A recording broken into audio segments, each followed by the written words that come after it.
Myself Dr. M.K. Paliwal, lecture in chemistry, government girls college Chomu. आज हम spectroscopy का next part पढ़ेंगे, जिसमें हम दो चीज़ पढ़ेंगे, बोर्न ओपन ह्यूमर अप्रॉक्सीमेशन तथा डिग्री ऑफ फ्रीडम। तो आज सबसे पहले हम बोर्न ओपन ह्यूमर अप्रॉक्सीमेशन पढ़ते हैं। बोर्न ओपन ह्यूमर अप्रॉक्सीमेशन के अनुसार किसी अणु की कुल ऊर्जा बताने के लिए बोर्न ओपन ह्यूमर ने एक समीकरण दी, परंतु कुल ऊर्जा का कुछ भाग जो होता है वो क्वांटीकृत होता है, क्वांटीकृत नहीं होता है। इस भाग का मान भी बहुत कम होता है, लगभग ये 4% के आसपास होता है। अतः बोर्न ओपन ह्यूमर ने अणु की कुल ऊर्जा देने के लिए एक नया समीकरण दिया, जिसमें सिर्फ क्वांटीकृत ऊर्जाओं को सम्मिलित किया, जिसे बोर्न ओपन ह्यूमर अप्रॉक्सीमेशन कहते हैं, क्योंकि ये अणु की कुल ऊर्जा के लगभग मान को या कुल ऊर्जा के निकटतम मान को बताता है। जैसा समीकरण में दिया हुआ है, E total is equal to E translation plus E rotational plus E vibrational plus E electronic, जहाँ पर एनर्जी का ऑर्डर बताया गया है, यानी कि ट्रांसलेशनल जो एनर्जी है, स्थानांतरित ऊर्जा है, उसका मान बहुत कम होता है और ये क्वांटीकृत भी नहीं होता।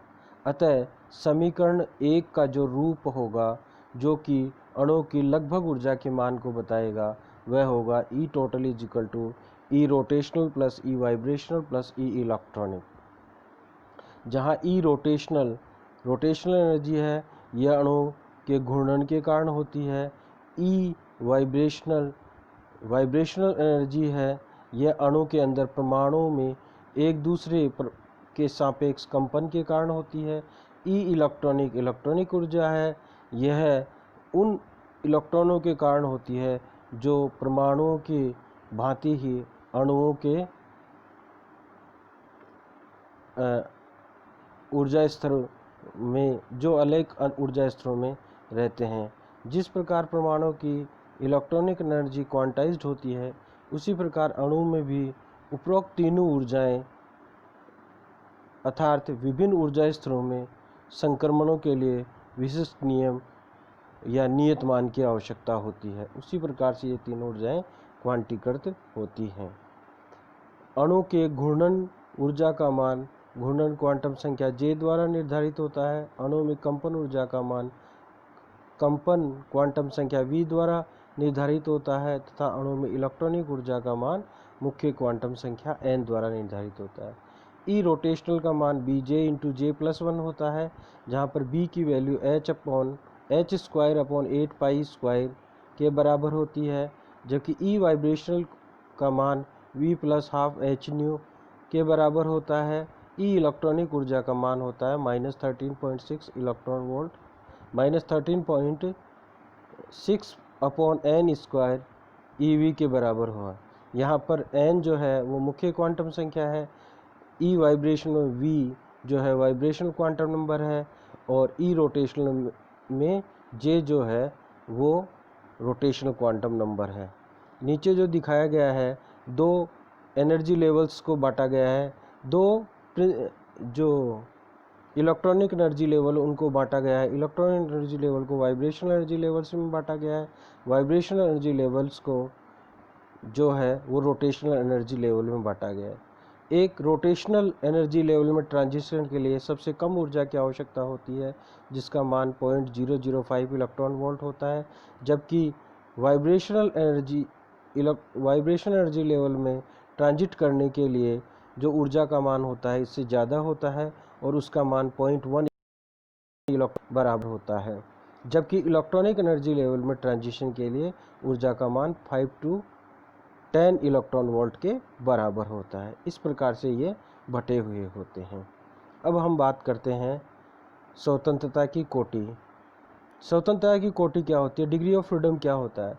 किसी कण या वस्तु की संपूर्ण स्थिति निर्धारण करने के लिए आवश्यक राशियों या निर्देशांकों की जो न्यूनतम संख्या होती है, उसे कण की स्वतंत्रता की कोटि कहते हैं, डिग्री ऑफ फ्रीडम कहते हैं। यानी कि दिक् में, स्पेस में किसी कण की वास्तविक स्थिति को बताने के लिए जितने न्यूनतम निर्देशांकों की आवश्यकता होती है वह उसकी डिग्री ऑफ फ्रीडम कहलाती है। किसी अणु की स्पेस में n परमाणु की स्थिति का पता लगाने के लिए 3n कोऑर्डिनेट्स या निर्देशांकों की आवश्यकता होती है। अतः किसी गैस के अणु जिनमें n परमाणु हो तो उसकी कुल DOF 3n होगी। प्रत्येक अणु की स्थानांतरण गति की DOF जो होती है या डिग्री ऑफ फ्रीडम होती है वो 3 होती है। और यदि अणु लीनियर रेखीय हो तो घूर्णन गति की डिग्री ऑफ फ्रीडम का मान 2 होता है। और यदि अणु नॉन लीनियर हो, अरेखीय हो, तो घूर्णन गति की जो डिग्री ऑफ फ्रीडम होती है, स्वतंत्र कोटि होती है, उसका मान 3 होता है। अतः एक परमाणु गैसीय अणु के लिए कुल डिग्री ऑफ फ्रीडम का मान 3 होगा, क्योंकि यहाँ पर n का मान 1 है। यदि लीनियर बहुपरमाणु अणु है तो कंपन गति की जो डिग्री ऑफ फ्रीडम होती है उसका मान 3n-2-3 या 3n-5 के बराबर होगा। यहाँ पर 3 तो हो गई स्थानांतरणीय गति की डिग्री ऑफ फ्रीडम, जबकि 2 हो गई घूर्णन गति की डिग्री ऑफ फ्रीडम का मान। और जो नॉन लीनियर बहुपरमाणु अणु होगा या जो अरेखीय बहुपरमाणु अणु है उस का मान 3n-6 होगा, क्योंकि यहाँ पर 3 तो जो हो गई वो स्थानांतरण गति की डिग्री ऑफ फ्रीडम हो गई और 3 ही अरेखीय अणु के लिए घूर्णन गति की डिग्री ऑफ फ्रीडम हो गई। अतः नॉन लीनियर मॉलिक्यूल के लिए degree of freedom of vibration यानी कि कंपन की गति के लिए स्वतंत्रता की कोटि का मान अरेखीय अणु के लिए, बहुपरमाणु अरेखीय अणु के लिए 3n-6 होगा। यहाँ पर कुछ उदाहरण दिए गए हैं। हीलियम एक परमाणु अणु होगा तो इसमें केवल स्थानांतरणीय डिग्री ऑफ फ्रीडम होगी और उसका मान 3 होगा। H2 चूँकि द्विपरमाणुक है और लीनियर है, अतः इसमें कंपन की DOF का मान 3n-5 होगा। यहाँ पर n का मान 2 है, अतः DOF कंपन की वैल्यू 1 होगी। CO2 भी लीनियर होता है, इसके लिए degree of freedom, degree of vibration जो है वो 3n-5 होगा। यहाँ पर n का मान 3 है, 1 कार्बन और 2 ऑक्सीजन, तो 3 × 3 = 9। 9 में से 5 चले जाएंगे तो 4 बच जाएंगे। इसी प्रकार अपन बेंजीन के लिए डाल सकते हैं। बेंजीन नॉन लीनियर होता है, अतः उसके लिए वाइब्रेशन की डिग्री ऑफ फ्रीडम का मान जो होगा वो 3n-6 होगा। यहाँ पर n का मान 6 है, क्योंकि 6 तो कार्बन है और 6 हाइड्रोजन है, तो 3 × 6 यानी कि 12×36 और इसमें से 6 निकाल देंगे तो हमारे पास 30 हो जाएंगे। तो यहाँ पर 30 क्या हो जाएंगे, नॉन लीनियर मॉलिक्यूल के लिए degree of freedom of vibration हो जाएंगे। और इसके लिए जो ट्रांसलेशन डिग्री ऑफ फ्रीडम है वो 3 होंगी और रोटेशनल डिग्री ऑफ फ्रीडम मान 3 होगा।